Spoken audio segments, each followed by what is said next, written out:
Hi there, everyone. Namaste. I'm Jill Loftus of Nuit Astrology. Welcome to your planetary energy forecast for the week of December the 12th, 2022.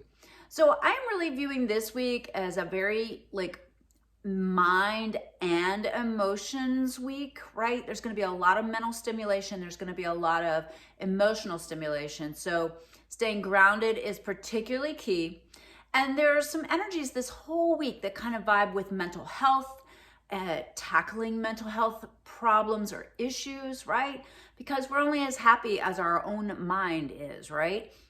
It's not really about the circumstances. It's about how we're feeling about the circumstances or our attitude towards it, right? In our Kriya lineage, we'll call this attitudinal karma, right? Attitude is all.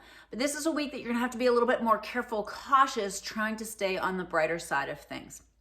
So we start off the week with a lovely energy. We have the sun in Sagittarius sending a really nice sextile to the Saturn in Aquarius. So Monday is a day that that has some sticking power behind it, right?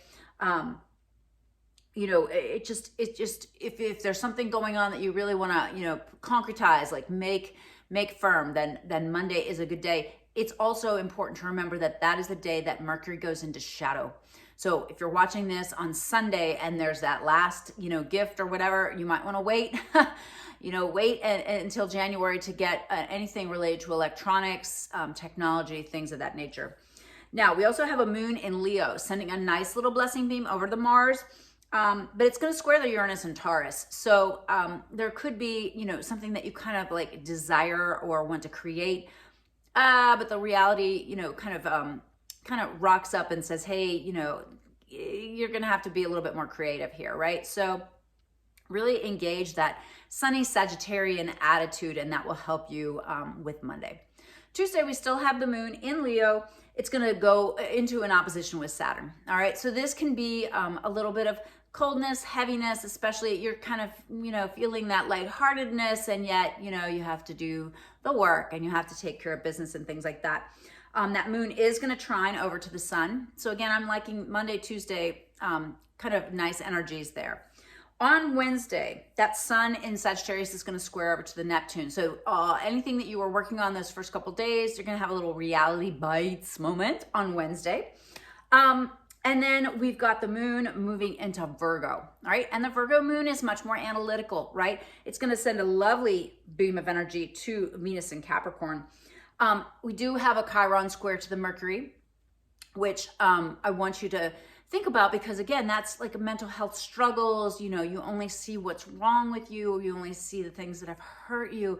And as we get towards the end of the week, starting on the 17th of the month and through the end of the month, there's going to be really nice energy between Chiron and Mars and Gemini. And so if you need a therapist or need to talk about things or sort through things or mentally sift through things, this might give you the idea of what it is that you really need to manage and work on, okay? So on Thursday, the 15th, we've got that Virgo moon getting equally battered and blessed at the same time. It's going to trine the Mercury, the Uranus. It's going to square the Mars. So it's good, I think, for mental activity and getting things done. But watch being hypercritical, of others or yourself. Be a little more cautious on that. There's a really nice trine from Mercury down to the North Node, which is in Taurus, which means it's also sextiling over to the South Node. So some really future-oriented conversations might be happening on that Thursday. Now on Friday, we've got the Virgo moon standing across the sky from Neptune, squaring the sun, but it's trining Pluto, all right? So this is where it's like you're going to be pushed out of your comfort zone a little bit, and so just recognize that. It's also going to oppose Jupiter at the end of Pisces. It's a lot of energy, and so stay grounded, right? Really important to stay grounded on that day. On Saturday, we've got Mercury in Capricorn trining over to Uranus and Taurus. So I love this for synchronicities, for ideas, for creative solutions. Fantastic. The moon is going to be in Libra. It's going to square over to Venus and Mercury, but trine the Mars and Gemini. And so with that Libra moon, we can be really trying to be people pleasers, really wanting peace and quiet, but we're having that little clash. But it's good for talking about things or sorting through things because of that nice connection to the Mars and Gemini. And then on Sunday, happy Hanukkah to my friends who celebrate that wonderful holiday. It begins at sundown. It's got a nice Libra moon trine to the Saturn. I like that. Has a nice sextile from the moon over to the sun in Sagittarius. Fantastic. There's a square to Pluto though.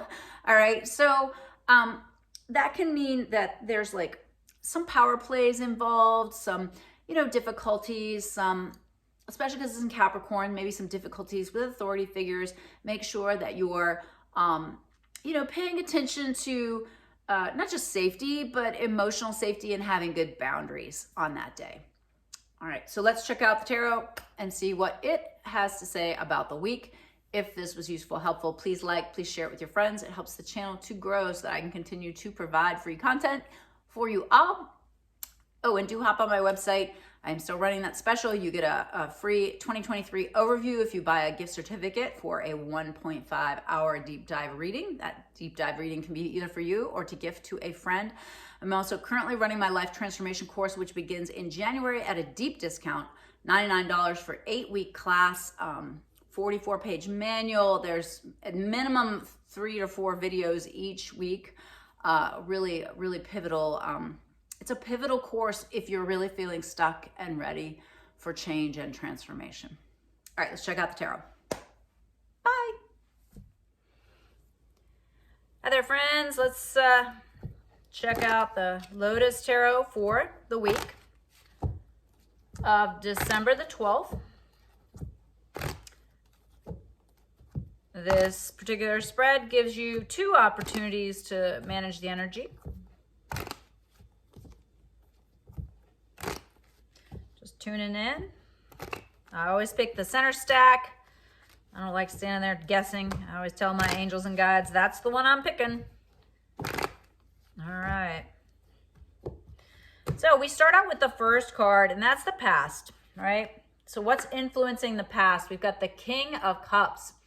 So we've got this kind of desire to be more intuitive, to be more emotionally intelligent. This could be someone else influencing our life, or this could be us really in pursuit of healing and helping.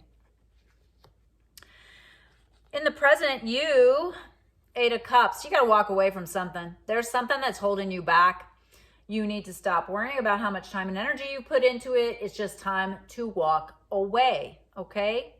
This is the Tupac Shakur card. If you don't know that quote, drop a comment and I'll repeat it. My people know that quote. Present environment. Here's you, like really needing to be rational, thoughtful.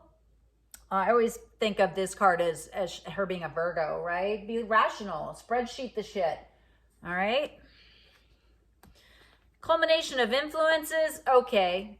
Now, once you think things through and logically come up with a plan, it is going to be time to take action.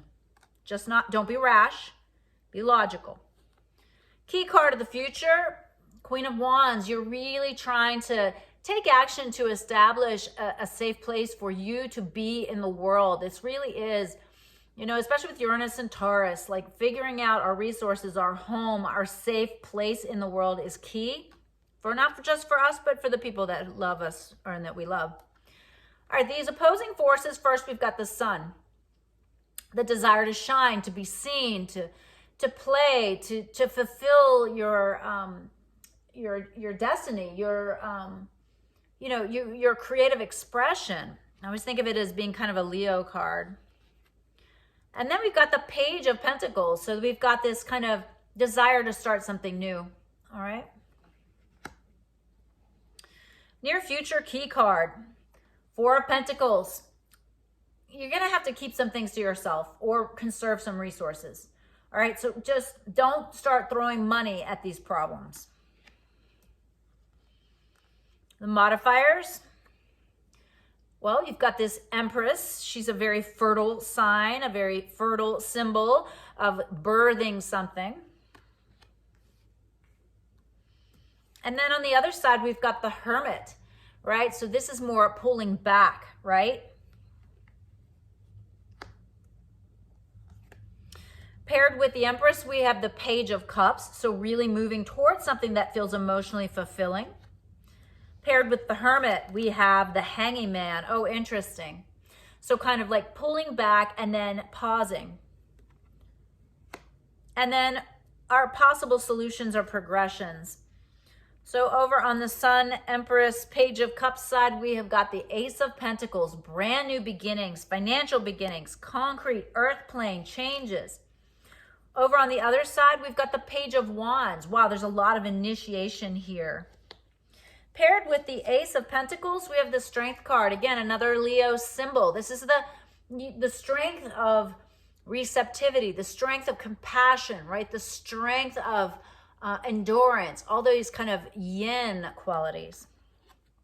Paired with Page of Wands, we've got the Magician. Wow, this is really shaping up to be an important week, it appears. The Magician reminds us that you have everything you need. Clearly, either approach is positive, all right? So we have the one approach, right? You're the Queen of Wands. You're trying to establish this kind of safe base. And so you have this one solution where, you know, you really, you want to shine. You want to be seen. This is a more public kind of outer situation. You still need to be a little bit conservative. You might want to keep your ideas to yourself. I feel like not long ago I gave the same, we had the same card in the same place.